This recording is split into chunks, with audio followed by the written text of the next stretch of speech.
when I did not took my entry on this planet, when I was not born, I was living with my originality.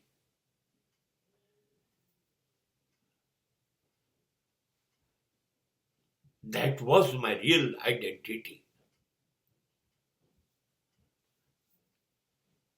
But when I took entry, when I was born, I lost my originality. Now I am living with the artificiality. હું જ્યારે જન્મ્યો તે પહેલા પેટમાં ગર્ભમાં હતો ત્યાં સુધી હું પરમાત્મા હતો, હું ઈશ્વર હતો. ઈશ્વરના જે બધા ગુણ હતા એ બધા જ મારામાં હતા. હું એ જ અદ્દલો અદ્દલ ઈશ્વર હતો. એ મારી સાચી ઓળખ હતી. એમાં કોઈ ભેળસેળ નહોતી. હું અને પરમાત્મા એમ ન બોલવું હોય તો માત્ર પરમાત્માએ જન્મ લીધો હતો.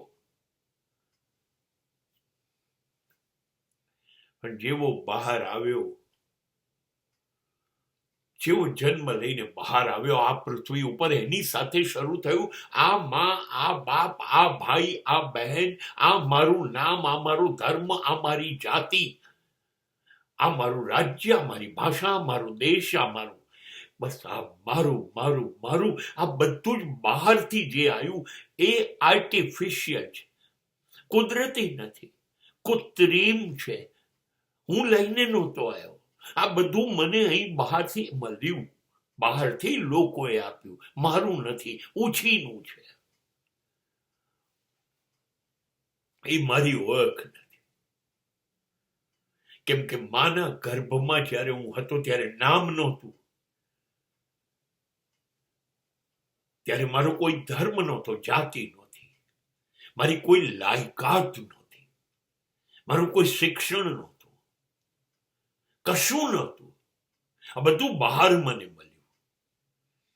અને બહારથી મને જે મળ્યું એનાથી મારું જે કુદરતી અસલિયત હતી મારી, હું જે ખરેખર હતો, પરમાત્માનો પ્રસાદ, પરમાત્મા સ્વરૂપ એ ખોવાઈ ગયો, માનવી બની ગયો. અને જેમ સમય પસાર થતો ગયો એમ બહારની મળેલી દુનિયાઓને સ્વીકારતો ગયો, એમાં રંગાતો ગયો અને ખરેખર મારો રંગ જે હતો એ ભૂલી ગયો. બસ આ સમાજે મને પાછો એના જેવો જ બનાવી દીધો અને હું મારું દેવત્વ ગુમાવી ચૂક્યો અને પશુત્વ મેળવી અને પશુઓની દુનિયામાં જીવી રહ્યો છું.